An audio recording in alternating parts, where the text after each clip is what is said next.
How Trump united Canada against him and flipped its election upside down. A bitter taste of Trump has inspired newfound patriotism among Canadians and dampened the electoral prospects of the Canadian political party most aligned with him. President Donald Trump may be pushing Americans further apart, but he's brought Canadians closer together.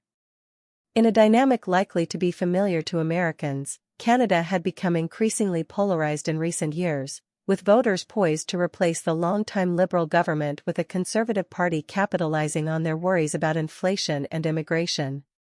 But since Trump returned to office, Canadians' top concern has shifted to relations with the United States, as he imposed 25% tariffs on Canadian imports and made joking but maybe not comments about making their country the 51st U.S. state. The steady flow of threats and insults from Trump has shocked and confused Canadians, completely upended their upcoming election and inspired a newfound patriotism in a country that isn't known for being showy about that kind of thing. It's been a head-spinning turn of events for those who are struggling to understand how the U.S. could turn on Canada so quickly. The degree of disappointment and disillusionment is very high, said Jonathan Malloy, a political science professor at Carleton University in Ottawa, the Canadian capital. There is also intense anger. The country is ringing with calls to buy Canadian, with U.S. liquor pulled from shelves and Canadian products prominently marked with maple leaf signs in grocery stores. Canadians are booing the U.S. national anthem at hockey games, canceling trips to the U.S. and asking for Canadianos instead of Americanos at coffee shops. The hostility extends to homegrown Trump supporters such as Canadian hockey legend Wayne Gretzky, who was at Trump's Mar-a-Lago resort on election night and attended his inauguration. This week, viral photos from a Toronto liquor store showed labels under Gretzky's wine range altered to include descriptions such as weak and backstabbery. Former Prime Minister Jean Chrétien said Trump had united us as never before. I think I will propose him for the Order of Canada, the country's highest civilian honor, Chrétien joked as the governing Liberal Party met in Ottawa last weekend to elect a successor to Canada's leader of almost a decade, the highly unpopular Justin Trudeau. Experts say the man they overwhelmingly chose, Mark Carney, may be uniquely positioned to push back against Trump's aggression, with a background in finance and crisis management that includes running the Bank of Canada after the 2008 global financial crisis and the Bank of England during the Brexit process. Like Trump, Carney, who took office as Prime Minister on Friday, spent much of his life in the private sector and had never held elected office before becoming his country's leader. He's been sort of the global elite all his life, Malloy said. Normally, that's not really the route for success for a rookie politician. But these are unusual times. Resurrected from the dead. Only a few months ago, the Liberals under Trudeau were looking like absolute toast in the next Canadian election, which is required to take place by October of this year, Malloy said.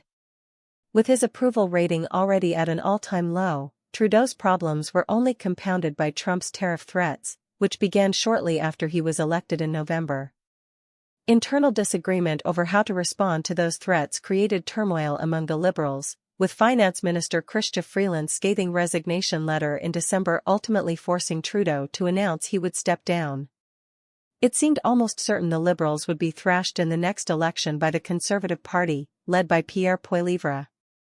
Poilievre, whose style has been described as Trump-light, had embraced the populist wing of his party, expressing support for truckers who paralyzed Ottawa with anti-vaccine protests in 2022.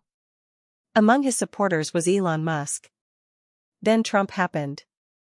On his first day in office, Trump announced a 25% tariff on imports from Canada and Mexico, two of the biggest U.S. trading partners. Those tariffs were paused for a month before going into effect on March 4. Markets immediately began convulsing, and in the days that followed Trump exempted more than a third of goods coming from Canada until April 2. Trump said he was imposing the tariffs on Canada and Mexico because of their role in the U.S. fentanyl crisis and illegal immigration, mystifying Canadians who point to the U.S. government's own data showing that Canada is responsible for less than 1% of the fentanyl and undocumented migrants coming across the northern and southern U.S. borders. Canada is also subject to the 25% U.S. tariff on steel and aluminum imports that took effect globally on Wednesday. Ottawa responded to those tariffs with its own levies on some $21 billion worth of U.S. goods, and it has also requested a dispute consultation at the World Trade Organization. Alongside the tariffs, Trump has repeatedly referred to Trudeau as the governor of Canada, which with 40 million people has about the same population as California. Trump's derision continued on Thursday even as his Secretary of State, Marco Rubio, made his first official trip to Canada for a meeting of top diplomats from the group of 7 industrialized democracies. "To be honest with you, Canada only works as a state," Trump said from the Oval Office.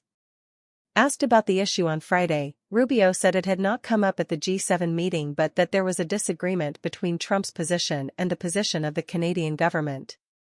Canadian Foreign Minister Melanie Joly said she told Rubio that Canada's sovereignty is not up to debate. "You're in our country, you respect our people. Period," she said at a news conference after the meeting in La Malbaie, Quebec. Fueled by anger at Trump, Canadians have expressed growing support for the Liberals in the upcoming election, almost entirely closing the gap with the Conservatives in a matter of weeks. The Conservatives, which had a lead of almost 20 points a month ago, are now ahead by only 1 percentage point, the Canadian polling firm Nanos said this week. "The Liberals have basically been resurrected from the dead because of the crisis Trump created," Malloy said. As Carney took office on Friday, he rejected Trump's statehood proposal, saying America is not Canada. "We will never, ever, in any way, shape or form, be part of the United States," Carney, who turned 60 on Sunday, said after being sworn in. "Though Carney is a novice politician, that could work in his favor," said Maite Gonzalez-Latourie, a program assistant at the Atlantic Council in Washington who is from Edmonton, Alberta.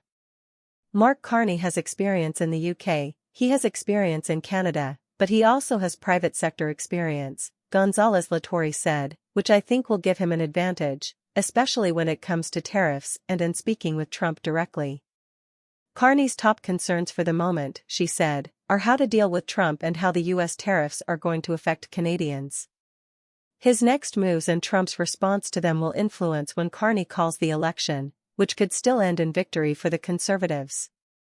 As with so many of Trump's policies and actions, Malloy said, it remains unclear what exactly he is trying to achieve with his antagonism toward Canada. His actions may have sidelined a potential ally in Poilievre, who would have been a relatively supportive leader, Malloy said. And though he took down Trudeau, Trump also revived the fortunes of Trudeau's party, which is staunchly opposed to his policies. What is Mr. Trump's endgame other than chaos? And what's the point? Malloy said. Because so far, he's only doing things that hurt his interests and the interests of the United States.